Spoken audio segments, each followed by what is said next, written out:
Official search party. Professional podcast co-host. Do you feel like we're getting famous already? Absolutely not. I feel exactly the same as I did, even though we have 14 million subscribers now. Not quite. I was talking about the future. We have future closer. of the show. We have closer to 14 Yeah, subscribers. Well, at least on YouTube. but they're all really, really important. Yeah, They are all really important. Now, how many people are listening on YouTube? Probably not that many. You never know. Maybe people are listening and they just forget to slap like. Or comment. Or subscribe. Yeah. Everybody's watched our videos, nobody subscribes. Well, not nobody. There's you out there. So essentially what you're saying, Ryan, is be sure to like and subscribe on YouTube. And if you do, maybe you'll get more of this. Yeah. And then you can Wow, that's shot everywhere. You know what? You could just go ahead and leave a 5-star review on iTunes, or maybe even write a written review and we can read it on the show. Yeah, you can send in suggestions or topics. Yeah, if you want. Yeah, and you otherwise, can even have Jacob or Ryan from the People Also Search For a Podcast read it out loud.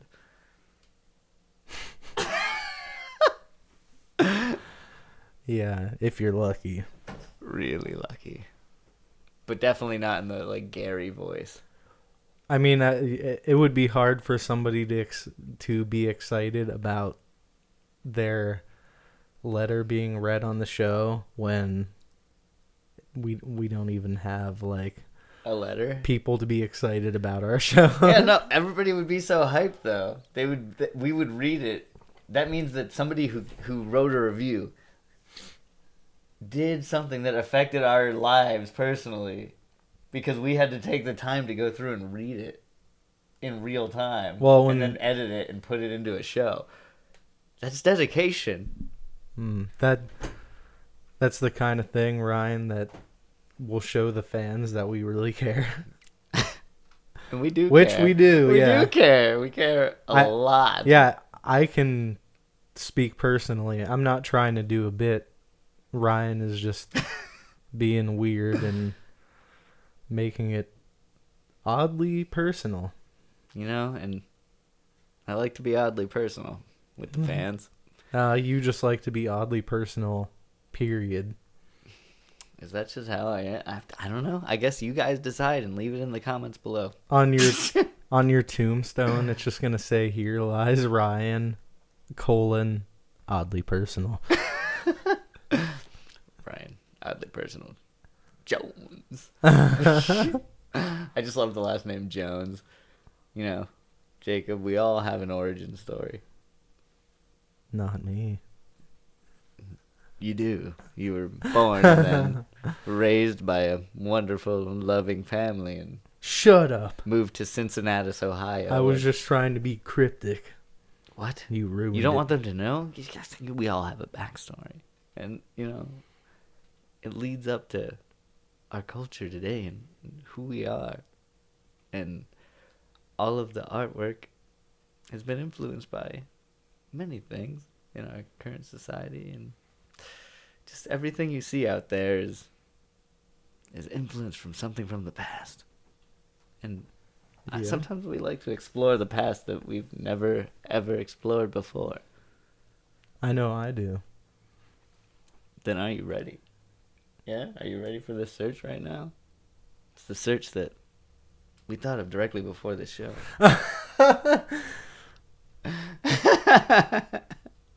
In the spirit of total transparency, Ryan, way to go. We're always prepared for our impromptu searches of, here we go, India.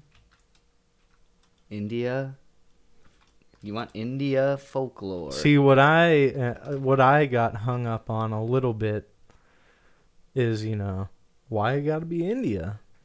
We might even search the folklore and find life's greatest answers. Yeah. Inside of other cultural folklore Yes. aside from India. There could Now, be any I'm not folklore. trying to say India is not valid because Yeah. they have one of the most interesting folklores, Ryan. Do they? They really do. Buddhism or Hinduism rather. Good stuff. There's some cool pictures and whatnot all in there. You know, you got Kali. I think she's the goddess of war. I think she's got skull. She's got like Kali? a Kali. Kali. Yeah. I could search real quick. Kali, the goddess. And then you got, of course, Ganesh. It says Kali, the goddess of destruction. Destruction. So I was pretty close. Yeah, war, destruction, same thing. Nice. Yeah, she's got a skirt made out of human arms. And a necklace made out of mini of human heads. Well, no, it's not Minnie. She's just a giant goddess. But she's stepping on a guy that's like the size of her. Is he a giant? He's probably a giant man. Oh, okay. Maybe he's another god He's a that giant- she's killed because she's He's a giant dick, the Ryan. goddess of destruction. He's a giant dick. He has a snake wrapped around his arm that looks kind of like it's coming from like the center of his crotch. From his crotchular region. Yeah, I'm trying to think of an appropriate way to say this. But, you know, From looks his, like a penis. From his mons pubis, that there's a cobra emerging from in front of it. Yeah. Very phallic. We don't like that. I mean, and that's why inappropriate. if you're down with the matriarchy, you might appreciate the some of the depictions of the goddess Kali because she's tearing it up. Yep. It's very respectable. She's, everything's covered up. She looks like a giant like Smurf lady though, with extra arms. Is that a good way to describe that? Yeah, I guess so. I mean, but you would be like a giant Smurf. Yeah, a giant Smurf with swords and human heads, and she's like dripping she has a human head in her hand, and she's dripping his blood from his head blood out of his neck. Yeah, out of his neck like a spout into like a gold it's kind of platter. it's kind of like Mortal Kombat, really. Yeah, I feel like Mortal Kombat based a character on Kali. Like there was definitely a character that had multiple arms. I forget what her name was. Is there also a Mortal Kombat character that is an elephant? Because there's a Indian god that's an elephant called Ganesh. Ganesh. Yeah, he's like an elephant man. Indian well, god. not Ganesh. like the elephant man. He has an elephant's head on a man's body, I suppose. Oh, this guy? Yeah. This guy right here? Yeah. Ella Ganesh? Baba Ganoush? Lord Ganesh. I like Lord Ganesh. My sweet Lord. He's cool. So my Lord, I really want to see you. You know that song? I don't think so. George Harrison. Oh, that's the first. I probably heard it then. Lord. Is that what this makes Really you think wanna of? see you alone, but it takes so long, What is my it? Lord. What does Hallelujah. Ganesh have to do with my, George my Harrison? Lord. Well, because he was, didn't he study Hinduism? Or was it Buddhism? I'm not sure. Did he? It was one of the two, I believe. George Harrison? Yeah. George. I mean, George. for a while, they all went to the east. They all went to an Asian country and like studied under like shamans and shit. I don't think we're gonna ask is saying what did George Harrison study, but it's just saying what he studied, like in his like music and whatnot. He was a pop star, songwriter. Well, there recording is artist, stuff. and producer. There is stuff in the first thing, which is from Wikipedia. Oh, religious And it said views. he sings about his beliefs. He does. Which that's the song that I was singing. So Harrison. Wait, he just says, "John's our official religious spokesman." So what did John say? If you say you don't believe in God, everybody assumes you're anti-religious. And you probably think that's what we mean by that. We're not quite sure what we are.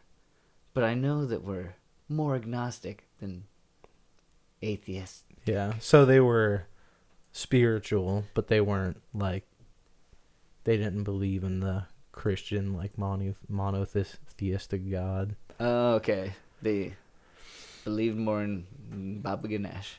I know, like at least George Harrison like believed in like reincarnation and stuff. He like studied Buddhism and Hinduism. I like to believe that we're all one with the universe and that we all just merge into dust and then form back into other humans. That's what I believe.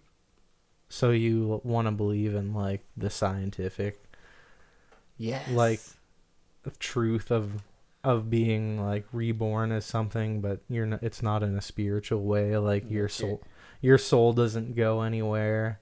Yeah, it's to like an eternal like. Its energy is always transferred. It never ceases to exist.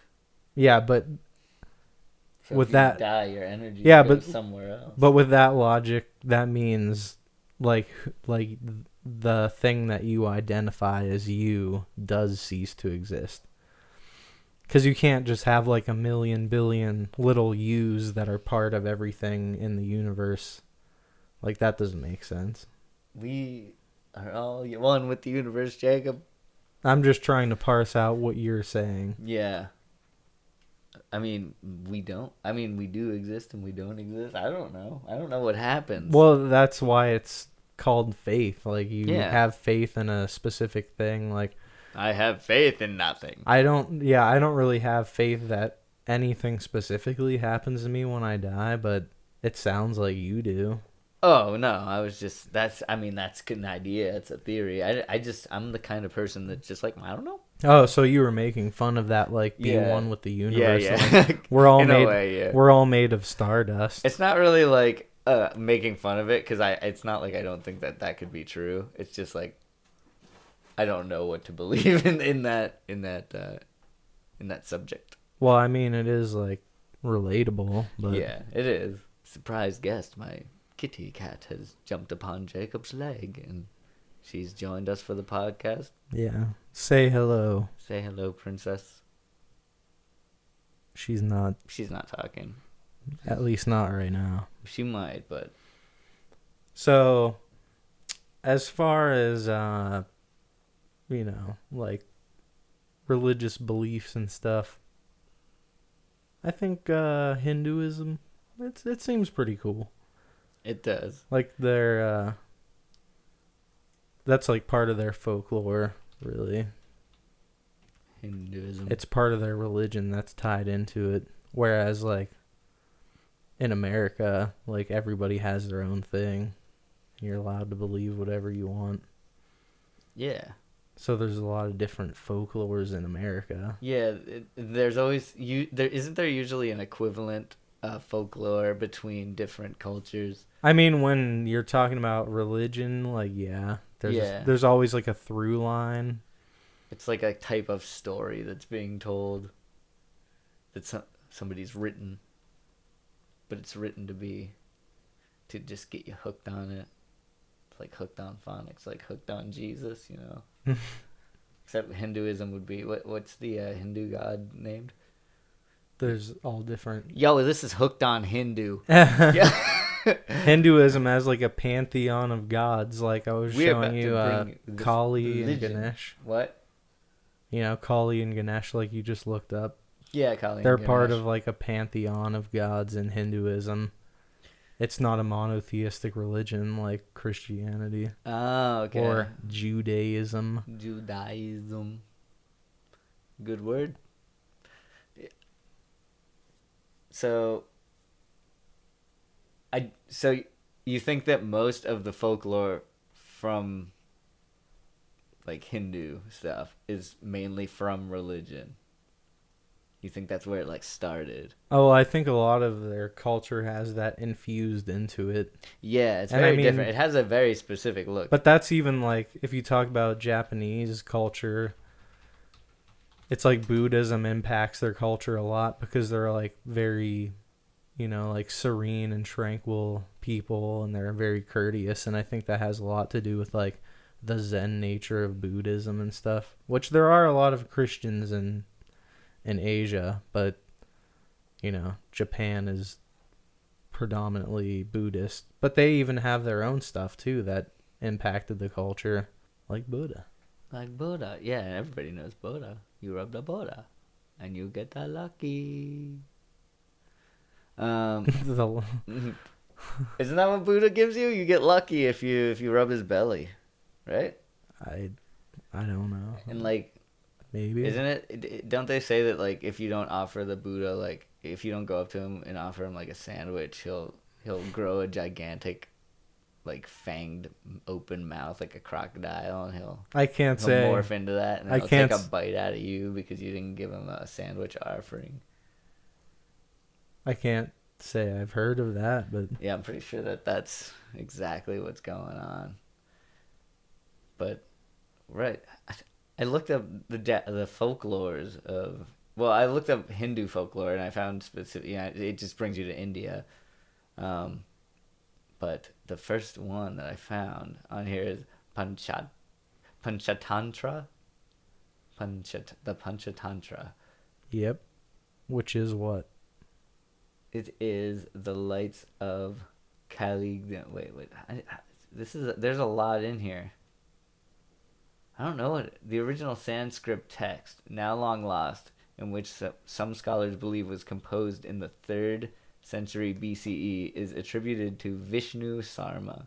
However, based as it is on older oral traditions, its antecedents among storytellers probably hack back at the origins and language of the subcontinent's early social groupings of hunting and fishing folk gathering around campfires. I don't know where this is going. Panchatantra. These are bad folklore. Wow. Bailed. I have to. Maybe I'll do better on the Wikipedia page for Panchatantra. It's an ancient Indian collection of interrelated animal fables in Sanskrit verse and prose. Animal fables. They were doing like anthropomorphic shit way before America. Well, 200 BCE? That's old. yeah, there's probably like Native Americans that did similar stuff. They had a lot of like spirit beings that were like partially animals. Yeah, that's what I was thinking. When I was thinking folklore, I was thinking more like spirit animals. And this is their animal fables. This isn't going to give us something specific. Important traditions and beast fables are represented by Panchatantra and Kaliadamina. Beast fables are typically transmitted freely between languages and often assumed pedagogic roles or examples. This isn't telling us like any specific ones. It's just telling us what they are. I want a specific tale. I want a tale of the Panchatantra. This is hard, man. Well, yeah. We're looking into stuff that has like millions and millions of like books on it. That's why I would think there would be like a Panchatantra for dummies or something that would just, it would just tell you what you need to know. That's usually what we find on the internet. It's what we need to know. But right now, we're not finding what we need to read and know. Well, there's like a library series of Panchatantra. Panchatantra. They're different stories. They're just like fables. Like I want to read one though. I want to know how different it is from our culture. It's like, is this different, or is it just the Bernstein Bears in a different package, man? I mean, those were anthropomorphic in a way. I mean, these are just. This is just a lion that's like explaining to somebody. It's probably very similar. There's a mansplaining lion just sitting on a friggin' It looks like it looks kind of like a lily pad, but it's just a platform. Well, he's a lion. Yeah, He's allowed he's to. up on Pride Cock He's because allowed. he's a fucking chode. No, The lion's allowed to that was king really vulgar splain. and weird. I don't know what I was going with that. Yeah, he's allowed to king splain. Yeah, because he's the king of the jungle. Yeah. Well, if you're looking for a specific story, you're probably not going to find it in images. So, I mean, if you want to read one, you probably have to, like, just find a title of a specific one. Panchatantra story. In English. For kids. There we go. 11 best tales of Panchatantra for children. See? I knew it would be on the internet, right? We just had to pretend like we were children so that we could find something we would be able to use. Well, you just put in 4 kids at the end, which that was is my a little thinking. surprising, but... Why? Well, no reason. Don't worry about it. Okay. Not because you're a fully adult grown man or anything, but... I am, but I thought that if we looked up children's stories that we would find like an actual story, because most folklores are like targeted at children. Yeah, they're stories. No, they're targeted at everyone. Yeah, but you read them when you're a kid. So I was thinking like the storybooks for children, we would find something. We did. I found a whole list. So you're saying like the Berenstain Bears is the folklore of America? Yeah, the Berenstain Bears are the folklore of America, and like everybody knows. And like where the sidewalk ends, and like the very hungry caterpillar, like that's all American folklore. It is. And Dr. Seuss and the Lorax and shit. Yeah. All right. That's all American folklore. All right, I gotcha. They're the cautionary tales of our time that teach our generation what is and what is not. And to give a mouse a cookie. Yeah, to give a moose a muffin. If we give a mouse a muffin. If we didn't teach America's youth about what happens when you give a mouse a cookie, where would we be? We'd be fucked, Ryan. Yeah, we'd be screwed. We'd be royally frigged. America never would have even gotten... It wouldn't have gotten half as far as it did. We'd be speaking with British accents right now. Well, I guess... That would be kind of cool, though. I guess all these books we're talking about came way after that, so... But if they did come before then, everything would have been solved. You got number 1, the monkey and the crocodile. Once upon a time in a forest. And these are the Panchatantra... Yeah. Once upon a time in a forest, there lived a monkey who resided on a jamboon. For those Americans out there, that's a berry tree. I think it says jamoon.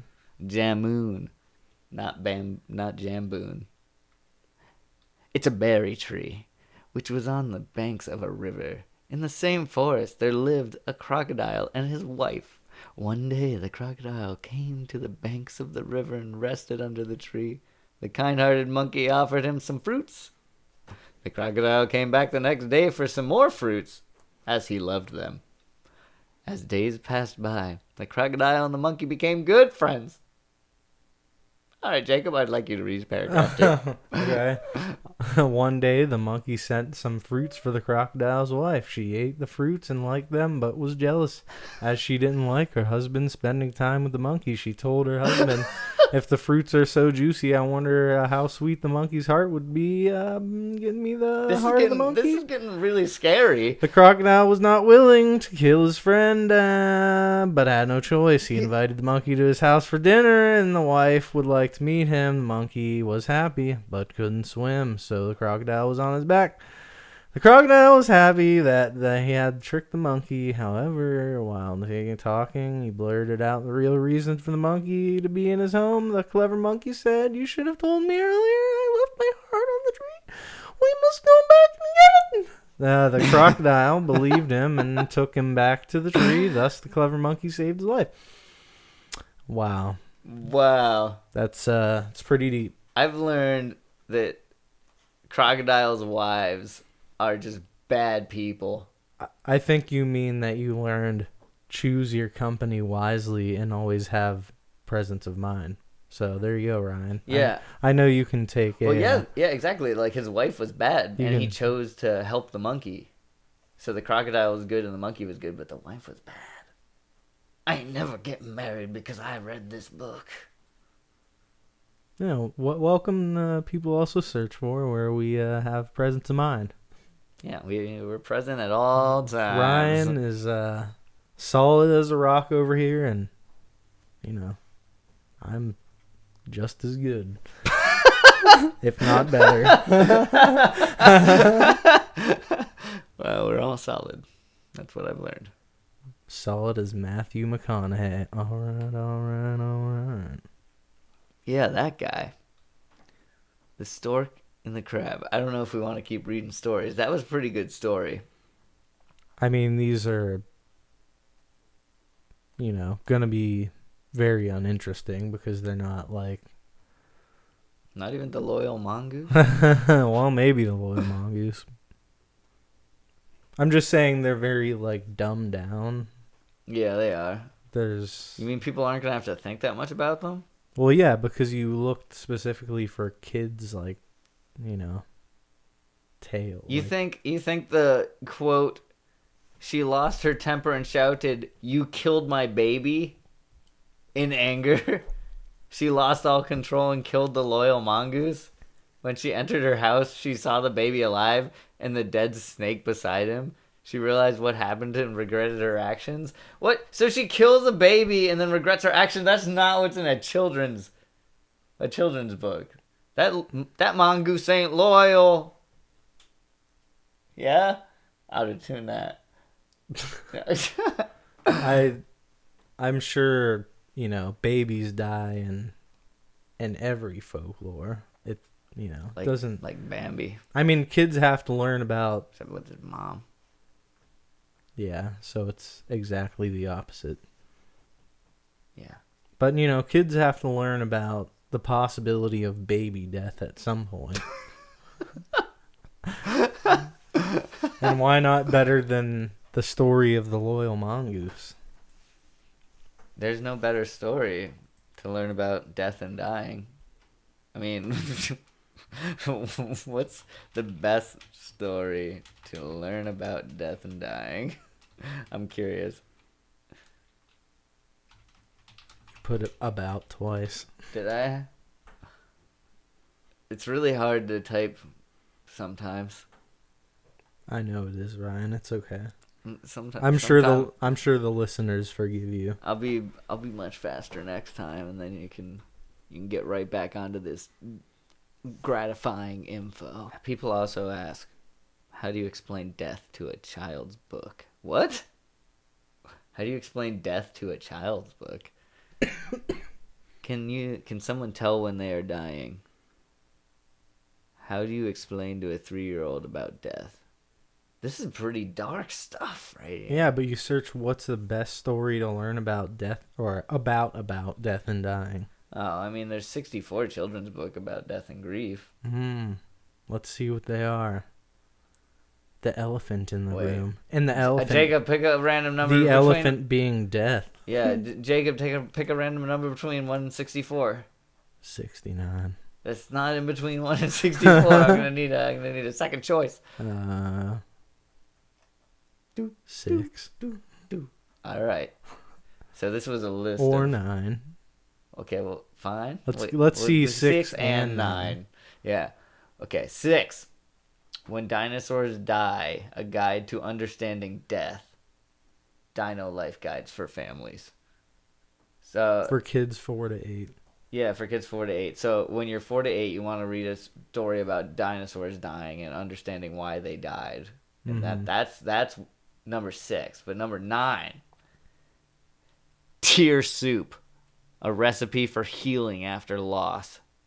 That is a much more morbid sounding book. That one sounds a lot tastier, though. I think that one would be for the kids that are a little bit they've moved a little bit past being a child. It's the 8+ range. That makes sense. Like they're not as tempted by stories about dinosaurs anymore. Now they still like dinosaurs and they're cool, but they're starting to become a real human, right? And they A want real human. yeah, and they need I'm a real boy. they need a real human story. Some like 8-year-olds. Mommy, I want to know about death. I'm a real boy now. You can get it on Amazon for $16.99. But Tier Soup, look inside. Now Amazon has been sponsoring us, so they're allowing us to look inside books for free. It looks like the image that's on the cover looks like something that would be hanging in a boomer's house, like a 70 or 80-year-old person's house in the kitchen. Yes, it totally does, and it's been there for like 45 years. Yeah. Oh, somebody gave us this as a wedding gift. You take it down when they die, and there's just like a perfectly like piece of wallpaper behind it. Yeah. From how many years it's been hanging there. Yeah, and you look at the center, and there's a small combination lock, and you put in the combination for weeks trying to figure out what the lock is, just because you need to know grandma's secret, and you go and you finally crack the code, and the combination was 696. It's right? it's 696. Yeah, it's 696. And then inside, what do you find? You open the safe, and you find a copy of Tier Soup, a story by Pat Schweibert and Chuck Decline. And then you're just like, Grandma, what do you... It's because she wanted to teach them about death. She knew she was dying. She wanted to leave it to the kids. Okay. That seems like a very morbid thing to leave the kids, but at least... And there's lots of bars of gold. Is that better? We're talking about death and dying. we have to be morbid. It's a little bit morbid. It's a little morbid. Well, fortunately for us, there's a preview of... I assume this is like maybe the first couple pages of the book. Probably. Tier Soup. And the first thing that I got to note right off the bat, the very first words on this page, Comic Sans. Really? Freaking graphic design. That's people. The best you could come up with. Fucking Comic Sans. It does look. It looks suspiciously low quality. And then here's what we follow up. Comic Sans, Tier Soup. After it says, there's our special guest. Yeah, she's in the studio. She's up and going. Yep. Some cooking requires that you measure ingredients exactly, but making soup is different. Soup making is an art, and you are an artist. Improvising as you go, your only goal is that the blended creation will both satisfy your hunger and soothe what hurts. What's true about soup making is also true about grieving. What? What? It's a metaphor, Ryan. Why did it have to be soup? Because there's soups use many ingredients combined. I'll tell you why. You're gonna tell me in why? Our richly illustrated new book, Grandy has just suffered a big loss in her life. Not our book. I'm speaking as like the narrator. And so she is cooking up her own unique batch of Tier Soup. Tier Soup gives you a glimpse into Grandy's life as she blends different ingredients into her own grief process. Her Tier Soup will help to bring her comfort and ultimately help to fulfill the void in her life that was created by her loss. Following Grandy's story, you will find cooking tips to use in dealing with grief. If you are the cook, if your friend is the cook, soup making in time. If a child is the cook, if you are a male chef, there's no female chef. It's just if you are a male chef, like what the hell?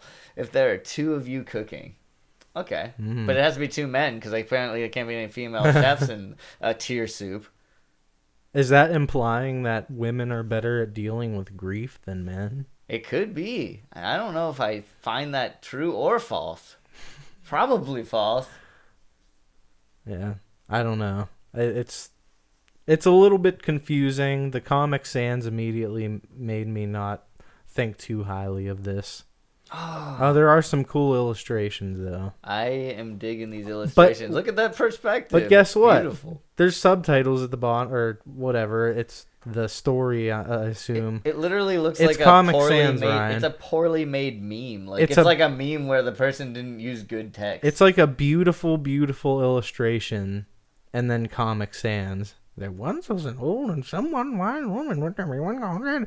It's like, come on, put it in Times New Roman or some shit if you want anyone to take your book seriously. Wait, the first page of the story is just like going out and saying what's happening. It's not even like... I know, there's no pomp and circumstance whatsoever. It's just like, she just suffered a big loss in her life. And then like, it doesn't, like, that's it. Like, that's one of the first lines. And it's like, oh, well, now it doesn't even matter. You already gave it away. And the dog's just looking over like... Shut your fucking bitch mouth! Like, why are you crying? She's like, we all gotta deal with this shit. She's leaning against the doorway and like holding her stomach like she's sick and sad and the dog just like, what the fuck is wrong with you, you sad bitch? You better be going into that kitchen and get me my dog food right now, you bad. I hope you ain't sad about there being no Alpo left, because I'll bite your fucking face off. I don't even know what Alpo is. Now, what is Alpo? That's a type of dog food. Oh, it is. Oh, okay. I prefer the kibbles and bits. Kibbles and bits. Kibbles and bits. This lady ain't got no kibbles and bits. She's got many cans of soup, though. And she's got a broken heart. Her heart's broken because she had a big loss. What is with everything in this being like soup? Like, are all the stories in this about soup? Yeah, and the soup's made of tears. Yeah, no, it's much easier to pull soup in a can from the shelf and heat it on the stove. Like, this literally, soup is like a thing and like a reoccurring theme in this. Like, everything's about soup. Yeah, no shit. All the stories are about soup. What the heck? It's like a series of stories about soup, but also, how does that relate to grief? The soup is grief. It's a metaphor, yeah, Ryan. The soup is a metaphor for grief, but why soup? So you're telling me that, like, even after all this, you still don't, like, you can't wrap your mind, like, even though you search specifically, like, for kids' stories, you can't, like... You can't, like, connect the dots there? What are they just saying, like... Your soup okay, so it's called they're saying that it's grieving. Soup. I know it's called tear soup, but like with soup, it's like you leave the soup on the counter, you know, it gets cold, maybe it spills over a little bit, but like that's not a good metaphor for grieving. Just soup. What is it? Because like you make soup when you're sad, and then you like cry into the soup, and then it's tear soup because you're crying into it. Well, that's being very literal about it, but if you yourself are a male chef, which you are, a chef of, grief, that is, maybe some quick bullet points for you would be the world may not see you as you, the bereaved person that you are. Because of your gender. In our society, you may be seen only as the support person. I'm being very offended. A role you probably play very well. This is extremely sexist against men. I feel like I know what it's like to experience what feminists are talking about with women. I'm hurt. Jacob. This book hurt me. I lost the page. Oh, I got you. Because I wanted to zoom in on it. Hang on. There it is. Yeah, because there's no if you are a female chef section. I want to hear more about this if you are a male chef. If you have been taught from an early age that big boys don't cry. This is some liberal cuck media bullshit. Yeah, this is... You gotta have balls in this country! Ah! do have to have balls in this country. You may feel ashamed of your own tears. I don't fucking give a shit. I want Actually, to know that I cry. I don't get ashamed of my own tears, Ryan, because I don't even have any tears. The last time I got sad, I felt like my eyes felt weird, but nothing came out, and I'm like, I guess it just makes my eyes feel weird. All dried up. Yep. Other people may also be uncomfortable with your tears and your fucking toxic masculinity. Don't hold your grief in. Find a safe place or someone who is not afraid of your grief. Jesus Christ. This tear soup fucking sucks. All right, people may tell you how strong you are when told you are in grief. Don't confuse grieving with weakness and not grieving with strength. In fact, holding grief in is very hard on your body and can weaken your health, Ryan. Did you know that? You fucking macho piece of shit. I didn't know. I've never grieved.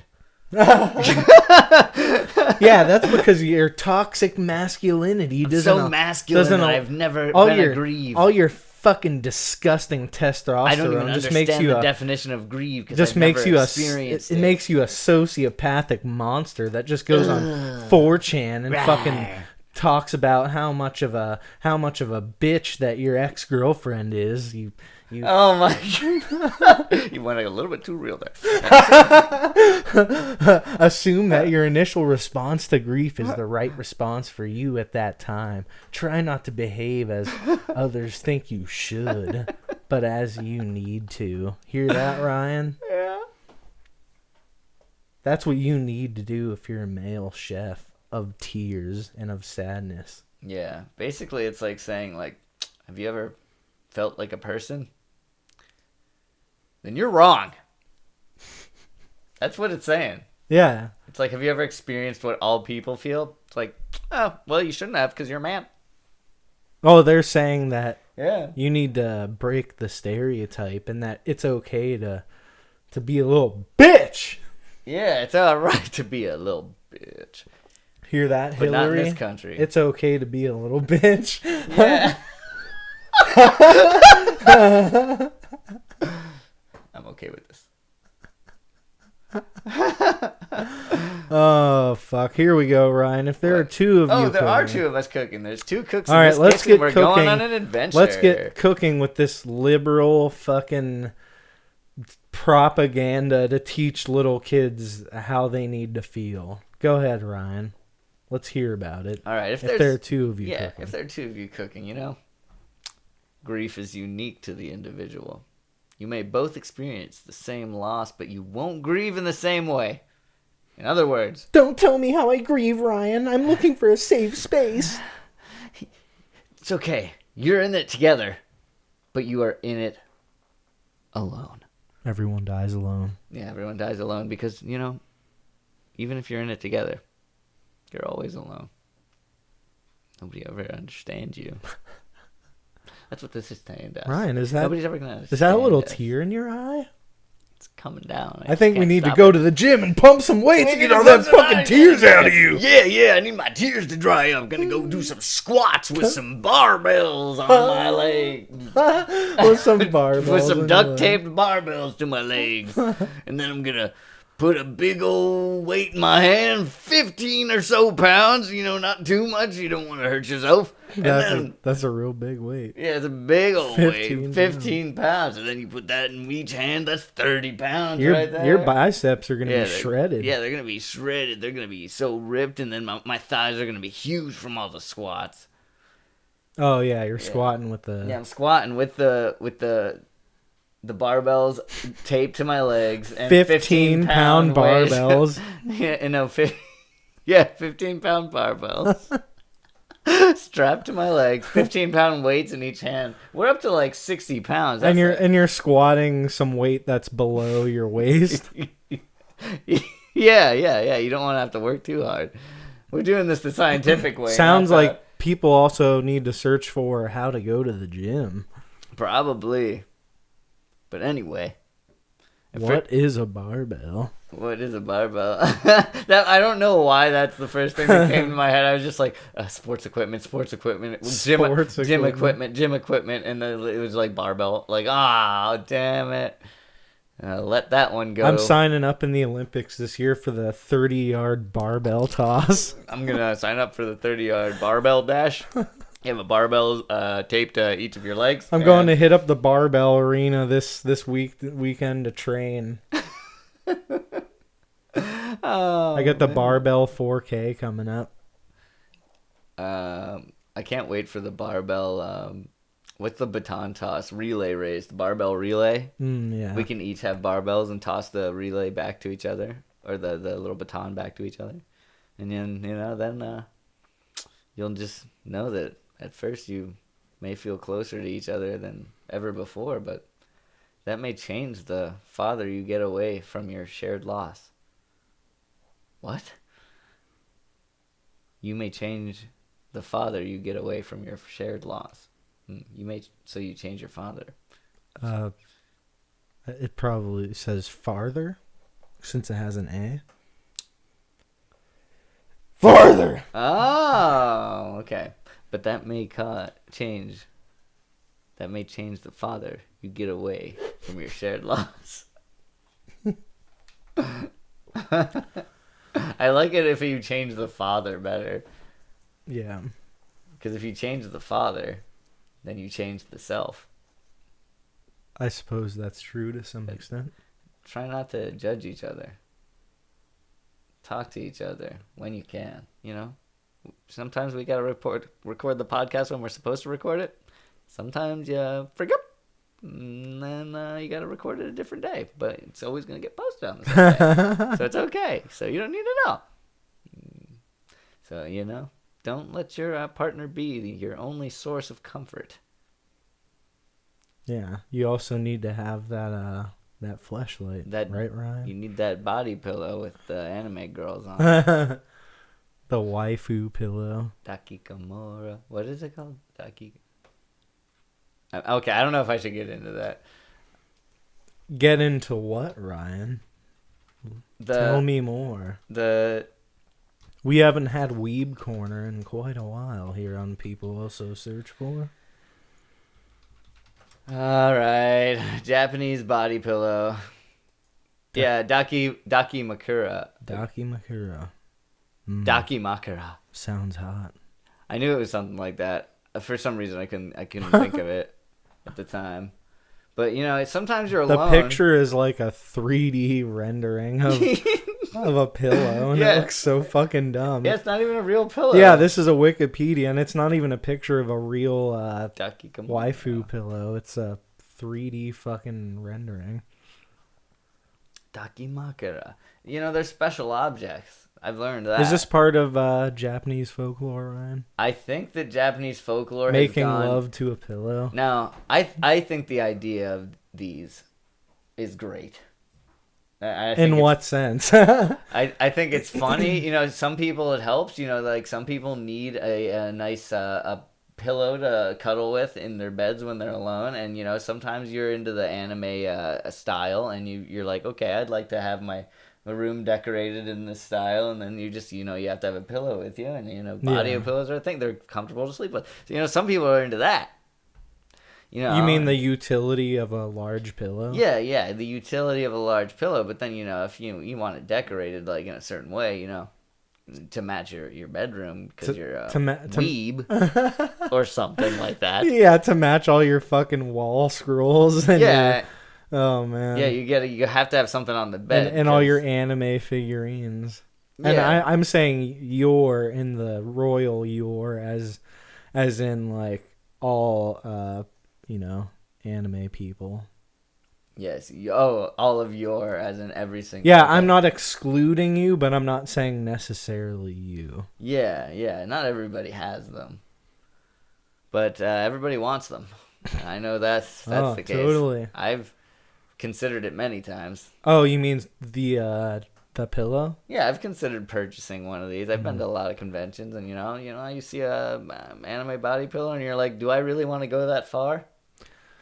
I want to go that far? I could see like having one because I thought it was funny. Yeah. And also because it's just like a large pillow that you could use in And bed, but that's kind of like the other but side of it. but it's funny, like, it's ironic. yeah, I guess, but it's like I don't know if it's like I wouldn't even be able to pick one because I don't have like a specific like, anime woman that I'm like, ooh, she's my favorite. You just have to Or a go waifu is essentially what I'm describing. looking through the waifu pillow rack at a The Japanese waifu pillow anime. rack. Yeah, at a Japanese. Looking through the waifu pillow rack at a Japanese anime convention is very similar to swiping on Tinder.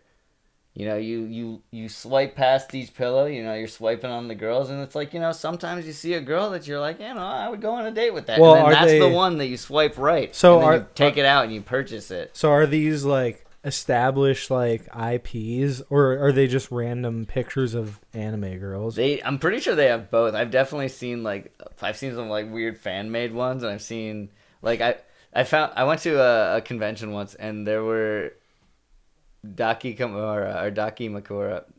Daki Makura. I don't know why I keep saying I know that it's Daki Makura. It's fine, Ryan. I'm just deep in thought here this time. So I found a Sans from Undertale. See, this is when Ryan really applies his brain power and his critical thinking, is when we're talking about something as riveting as Daki Makura. Yeah. I'm so excited. No, so Comic Sans, That's where Sans' name comes. But I found a body pillow of Sans from Undertale. Well, that's not even anime. I know. But it's like cultural appropriation. It's like they took the idea of the Dakimakura and then well, at that point yeah, it's just like a joke at that point, because I assume the reason there's pillows like this is because people want to like cuddle with their favorite character, I assume. There's probably some people that's true for, but I feel like at this point the anime community is so large that it's growing every day. It's growing every day. I think that it's just become part of the culture. Like, it's ironic to have one. Like, I don't think anybody uses them for their actual. I think they do, Ryan. Their actual purpose. I think they do. So, like, you don't think people, like, use them because they're, like, in love with the character? Yeah. I think, like, if I were to buy one, and people I know that are into it, if somebody was to buy one, usually you buy it of, like, your favorite character or your waifu or whatever, but you don't, I don't know if it's, like, exclusively like that. I feel like a lot of people just buy a random character. Like, it's not... I feel like more people buy like either more than one or a random character than like it's like, oh, I need to have this girl. See, do you remember when we were talking about the inflatable sex dolls? Yeah. I feel like this is in a very like similar vein of like you might buy one of these as like a joke gift for somebody. Like, yeah. Oh, here's your fucking anime girl pillow, you fucking pervert. Yeah. But I like, at least like this has a function, like you can use it to like sleep on it. Yeah. Whereas the inflatable thing, it's just like simply a waste of money. Like I doubt people are risking cutting their dick open on an inflatable sex doll when there's like, fully sculpted silicone women now that you can buy for $4,000 fucking dollars. Yeah, and if you don't have $4,000, you can just buy the vagina part for $10. And put it inside your waifu pillow. Yeah, you can do that if you really wanted to. Now, I'm curious if the idea behind this. Now, I don't know if if the chicken came before the egg or anything, but yeah, like I'm talking, what was making out with your pillow to practice? I don't see how that would be qualified as practice. Did that come? Well, that was like a thing that was joked about like in TV shows and whatnot. Yeah, but it's not like kissing a pillow gives you any type of simulation of kissing a person. It doesn't. But I'm saying, like, did the idea of the waifu pillow come from Well, I don't. The idea of people making out with their pillows, like, and practicing that. I don't know, but I did just notice that, like, in the very description of the word here on Wikipedia, it says it's from daki, which means to embrace or cling, and makura, which is a pillow. So it's essentially like a pillow that you, like, cuddle up with. Which I guess that's like what it is. That's like the same as like what a body pillow is to us, but a body pillow just like it's essentially just saying that it's a large pillow that's like the size of your body. But this is almost implying that it's like for hugging and cuddling, right? Yeah. I have a giraffe print body pillow. Does that say anything about me? That you want to fuck a giraffe? I mean, guess. Basically, it's like the size of like a giraffe's, like a real giraffe's neck. So like if you you cuddle it, it's like you're hugging onto a big old giraffe neck, and you're riding through the forest and having a good time. Riding through the forest. Yep, riding through the forest on a one-horse open. You know, like that. Is that where giraffes are? Yeah, one horse open giraffe. No, that's not where they are. That's not where they are. That's not where they are. I know that they aren't there. You know, they're in the ocean. In the deep forest of Ohio. In the deep ocean of Ohio. The deep, deep ocean of Ohio, full of swimming giraffes with tiddly wings. Water wings. Well, I'm starting to feel that we veered pretty far off course from looking at folklore. Yeah, we were just telling a story. We were telling a story about what? Giraffes. Oh, no. I'm just saying in general, like, we learned about Hindu culture a little bit. We did. Not too much. Or folklore, rather. And then that was about it. Yeah, and we didn't learn that much about it. I mean, it was very hard to learn about it. It's much easier to read children's books, but we will probably look more into folklore. But there's so much folklore that we're going to have to make a list of folklores to even look into folklores, which we might. I'd like to look into some specific things later, and well, yeah, there's hundreds of different like cultures that you can study the folklore, and they all have their own like interesting parts. But because when you were talking about Hinduism, I was thinking of like Greek mythology, because that's like a similar thing where it's like a pantheon of different gods. They're all like different characters and stuff, like Zeus and Achilles and all those crazy guys. There's so many of them. I just wish I could find one that I could tell everyone about. Man, the mongoose shows up everywhere. There's a mongoose and the farmer's wife. Oh, yeah, we read that one. Mm-hmm. Quick. But, so that wasn't just a children's one. Like, that's just one of their most famous. Oh, yeah. No, the ones that you were looking at, though, they were like for kids. Like, they were explained in a way that was for kids. Yeah. The Cliff Notes version. Why read the whole thing when you can just understand everything in a few sentences? That's how I've learned about the world. Yeah, there's the World of Tales. Welcome to the Indian Folk Tales page. Oh, the World of Tales. Worldoftales.com is a great name. Yeah, I mean, it is what it is. And then you have all the different... They're all on there. We might have to revisit this website at some point. We might have to visit it right now. We're going to visit it right now. Man, I like this one. Yeah, there might be even enough content to revisit it again in the future, but you got Asian folk tales. We were talking about that a little bit. And they even have fairy tales. They have on there, Grimm's right? fairy tales. We'll save fairy tales. Yeah, fairy tales is a little bit that different than folklore. That can be its own thing. There was this really cool PlayStation 3 game called Folklore that I liked. but we'll get into that never. Maybe we could play that. That would be fun to play. Yeah, we could play it on our YouTube channel. Yeah, subscribe there, please. It'll really help us out, and like and comment and do whatever you want. All right, they even broke down all the Asian like subcultures, Asian, Arabic. Wait, that said Arabic under Asian? Asian. Yeah, Arabic. Arabic. I wonder why they put Arabic with Asian, but anyways, Chinese, Indian, Japanese, Filipino.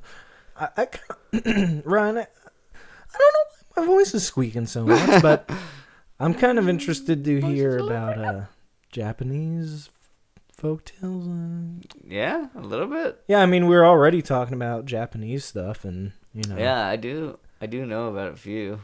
Where is that? Yeah, it's under Asian folktales. Ah, Asian. There's a folktales. drop down. Okay. And yeah.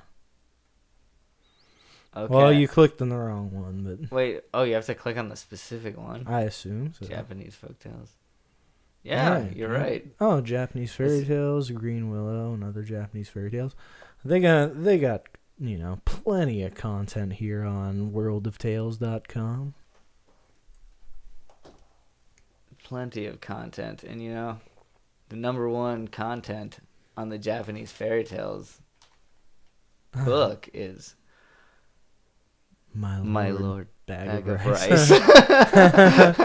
My Lord, that is a bag of rice. That is a big old bag of rice right there. I feel like we could make My Lord Bag of Rice as like a extremely offensive Asian character in the same universe as General Raspberry and Colonel Blueberry. Like they go to Asia and they meet Lord Bag of Rice. I am Lord Bag of Rice. And then he's got like his sidekick like Chancellor. Wonton Man. I was gonna say Chancellor General So, or it would be General So. Oh, yeah. General So, yeah. It would be General So, yeah. Nice, Ryan. Lord nice. Bag of Rice and his sidekick General So. Okay, it'd be like the story of Hamilton. Long, long ago, there lived in Japan a brave warrior known to all as Tawara Toda, or My Lord Bag of Rice.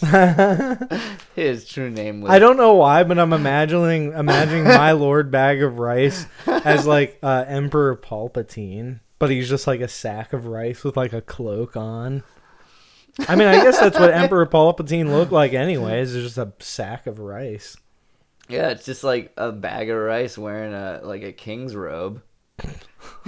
My Lord Bag of Rice. His true name was Fujiwara Hidesato. And there is a very interesting story of how he came to change his name. Oh, I really want to know. Why would you want to change your name to My Lord Bag of Rice?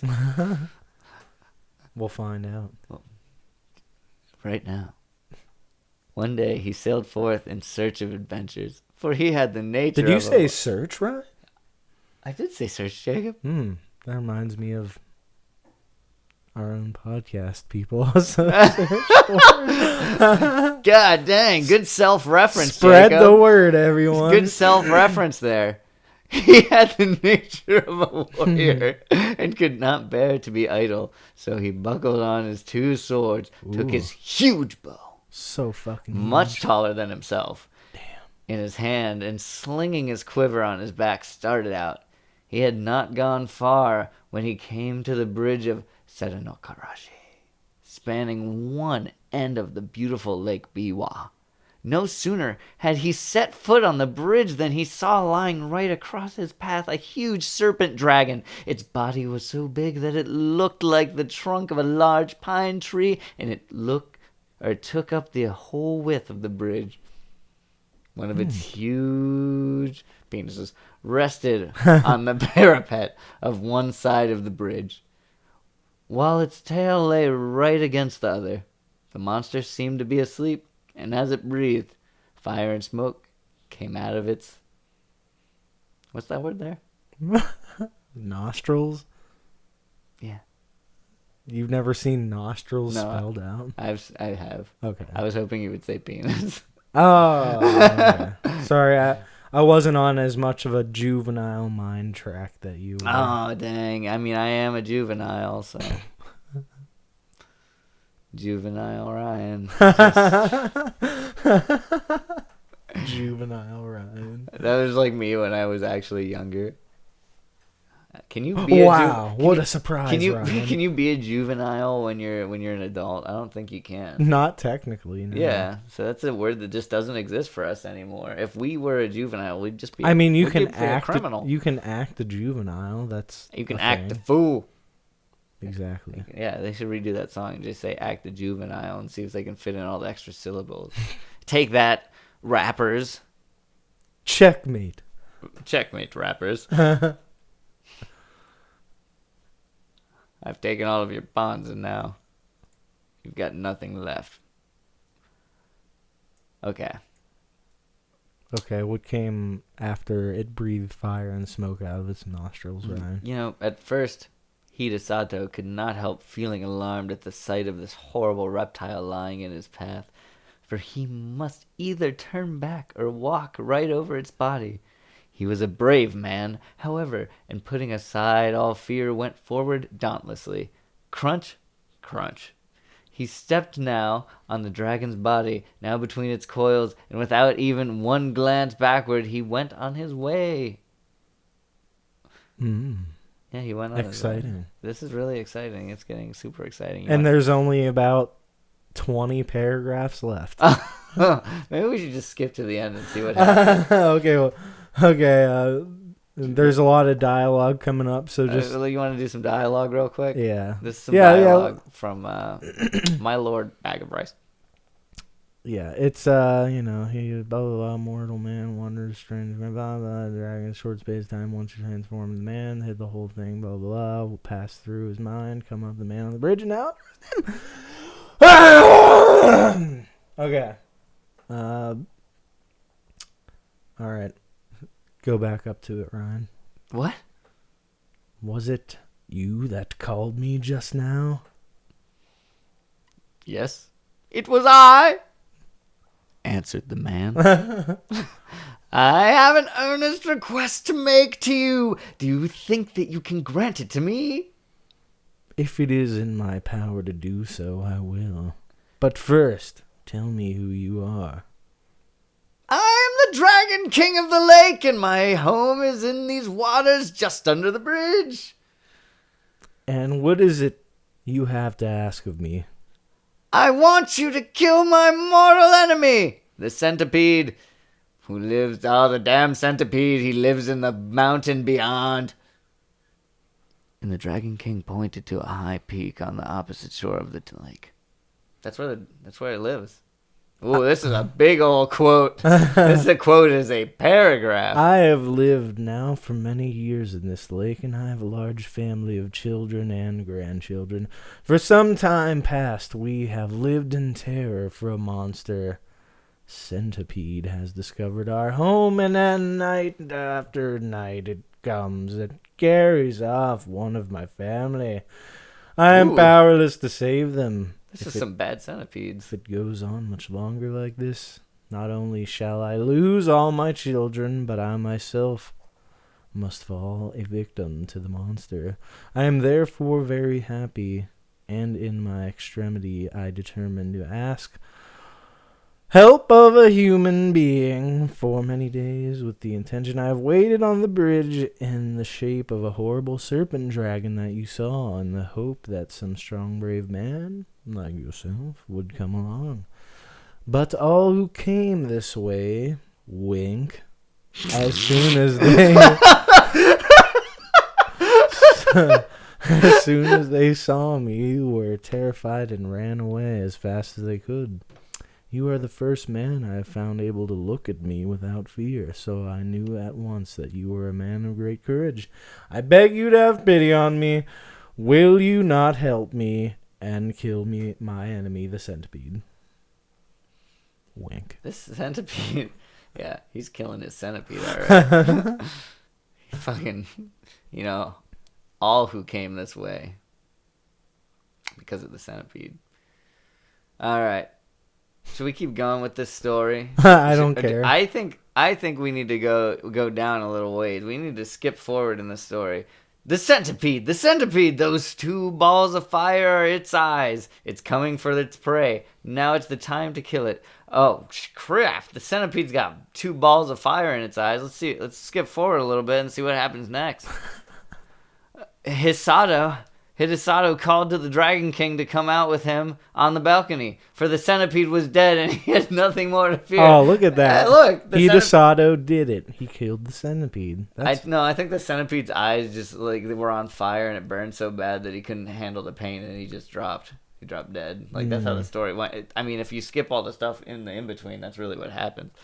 Yeah, basically. Should we see what's right at the end? Do you wanna end this story out? I got you here, Ryan. As the warriors stood in the porch talking to leave, a train of fish were suddenly transformed into a retinue of men, all wearing ceremonial robes and dragon's crowns on their heads to show that they were servants of the great Dragon King. Presents that they carried were as follow. First, large brown belt. Second, bag rice. Third, roll of silk. Fourth, roll of silk. Glass of milk. It almost rhymed. A cooking pot. Fifth, a bell. Another bell, that is. Maybe that one wasn't bronze. He didn't want to accept all the presents, but Dragon King insisted. Yeah, couldn't refuse. Whatever. All right. I'm freaking dying of roll of silk. It's so good. I want to take that guy from Captain Novoland and put him into, like, a meme that just says roll of silk.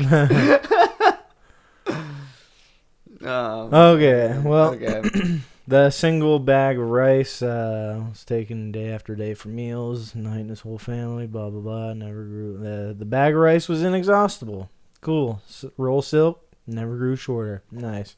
Cooking pot was wonderful.